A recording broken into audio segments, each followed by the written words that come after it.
Liverpool's annihilation at the hands of Tottenham was truly embarrassing, and one way or another would prove to be a watershed moment for Jurgen Klopp. Next up is Huddersfield Town, who are in a way the best and worst team to try and bounce back against. Best because David Wagner is Jurgen Klopp's best friend, worst because Jurgen Klopp is David Wagner's best friend. Factor in Huddersfield would be buoyed by beating Manchester United, and did it via the man and Liverpool hate the most, parking the bus. With all that said and done, I feel Klopp needs to spring a surprise. Wagner knows his game inside out, and Huddersfield will come to frustrate him. Using the same old tactics with players who blatantly aren't good enough will only end in a chorus of boos. If not at full time this coming Saturday, then definitely when there's no hope of the Champions League football by January. So here's the team I think Klopp should put out versus Huddersfield, and from now up until January when he has to buy new players. In goal, Danny Ward. I earlier spoke about players who blatantly aren't good enough, and Mignolet is one of several not good enough. The Belgian has proved the obvious with the latest mistake versus Spurs. It's not that he's bad, he's actually quite capable of going on streaks where he looks really good, but a mistake is always around the corner, and when that happens, it's normally the start of a poor run of form. Klopp, please, have the foresight to see this and drop him. Not for Karius either, he's even worse. But is Ward? Is he better? Is he worse than Mignolet? We just don't know. What we do know is that he's decent enough not to cost us points on the regular, like say a Brad Jones or Bogdan Wood. In the immediate point, Ward has inside knowledge on Huddersfield, having been on loan there last season, so he will know where certain players like to place their shots. He will also be determined to show that he's improved. Long term, Liverpool need a new goalkeeper, and Ward might be that guy. Give him a chance. At left back, I'm having Andy Robertson. Not that Alberto Moreno has been bad, in fact his improvement has been a pleasant surprise, but I feel Robertson's skill set is better for prizing open parked buses with crosses. That rhymed. And suits who I feel should play up front. Spoilers coming up later. Moving into centre back, and this is going to be quite quick because unlike Klopp, I don't waste time on those who don't deserve it. Dejan Lovren should never ever play a game for the club.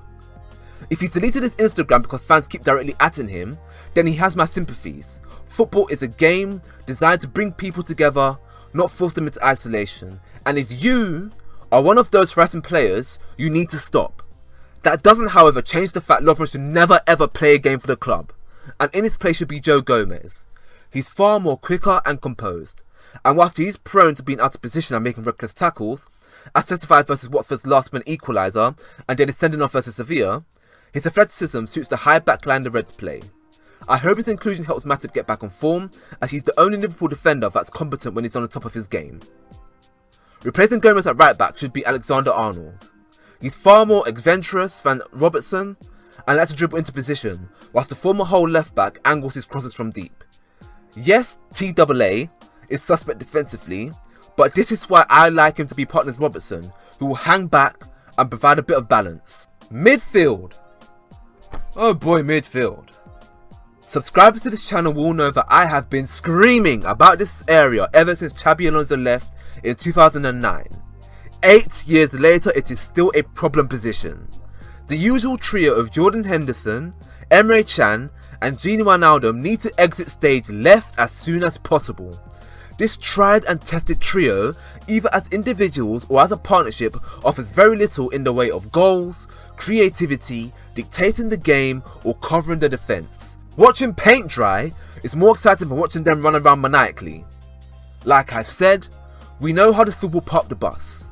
We also know this midfield trio is the worst combination to unlock a defence, and more importantly, we know the trio aren't good enough to be started for Liverpool Football Club. Klopp, do something. What I would do is drop Henderson to the bench in favour of James Milner. I'm not a fan. I'm not a fan of Milner's. But he's more aggressive in the tackle and proactive in terms of creating chances. Whereas Henderson's penance for passing sideways and inability to put in a crunching tackle means he often coasts through matches. When you're playing a side who won't leave any gaps, you need someone to force the initiative offensively and also need someone to scythe down the opposition's counter-attacks. Again, Milner does both better. Moving on to Emre Can, and he's an absolute disappointment. Since the 4-0 victory over Arsenal, where he was arguably the best player, he's been terrible since. It's typical of Emre Can's time at the club, to be honest. One fantastic game is followed by 5 underwhelming ones. This is his 4th season at Liverpool, and despite his obvious potential to be a star, he's still no closer to being the consistent performer we need him to be.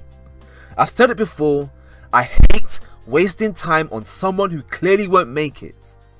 His contract is coming up, and I would put in the steps to get rid of him by January by dropping him for Marco Grujic. Similarly to Ward, there are a lot of unknowns about Grujic, but the little we know means that he won't be a liability at this level.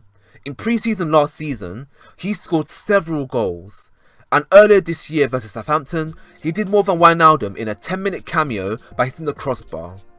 He's extremely aggressive and a giant among men.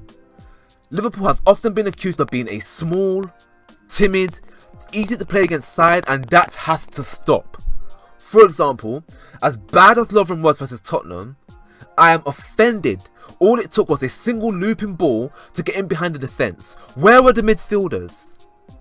Grujic isn't afraid of a fight and is a dirty little scrapper.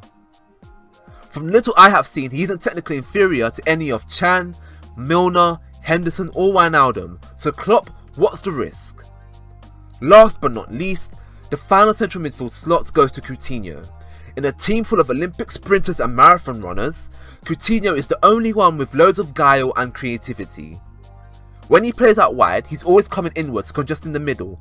So let's start him there to make sure that there's someone who has a modicum of playmaking abilities in the middle. Obviously, one of the wide men has to be Mohamed Salah, but I do think it's high time Alex Oxlade-Chamberlain's given his league debut. I have theorised that Klopp is trying to get him adjusted on the training ground before giving him his starting opportunities. But as things stand, adjusted or not, the Ox is one of the best options Liverpool have right now. And you don't spend 35 million on someone whose contract was set to expire just to keep them on the bench. Where I would switch things up is I would have Salah on the left and the Ox on the right wing. I'll say it again, Huddersfield will come to park the bus. Setting up very narrowly is not smart. Salah is not one of the best dribblers from a technical standpoint, and whilst the Ox is better from that point of view, he isn't a goal threat. So having him cut in is a wasted technique. I think having them start on a wing of their favoured foot would be best, so they can stretch the play with their pace and whipping crosses for the likes of Marco Grujic, who is brilliant in the air, and Dominic Solanke, who is also good in the air too. Against the park bus, you need someone to preoccupy the defenders, giving them something to worry about, rather than Firmino dropping off into thin air. I'm a big fan of Firmino, but these types of matches do not suit him. Solanke has more poacher-like qualities, and with Daniel Sturridge past it, I don't want to see him gobbling up more time Solanke needs for development. I also think with players either pushing up higher up the pitch or wider, Coutinho would relish the freedom that would bring him. To sum up, this season has been disappointing so far, and the manner of the loss to Tottenham was a rude awakening. But truth be told, all it did was reinforce to people like myself what we've been saying for many years. This Liverpool team isn't good enough, and numerous changes need to be made. I'm hoping Klopp uses Huddersfield as a chance to demote those who we know aren't good enough, so we can make a thorough assessment into what to buy in January. That's all for today. Don't forget to like, share and subscribe to the channel, and also click the notification bell so you get alerted the moment my next video is out. Comment with your thoughts, follow me on these social media platforms, and have a good evening or morning wherever you are in the world. I've been Scoop, and I'm scoping out.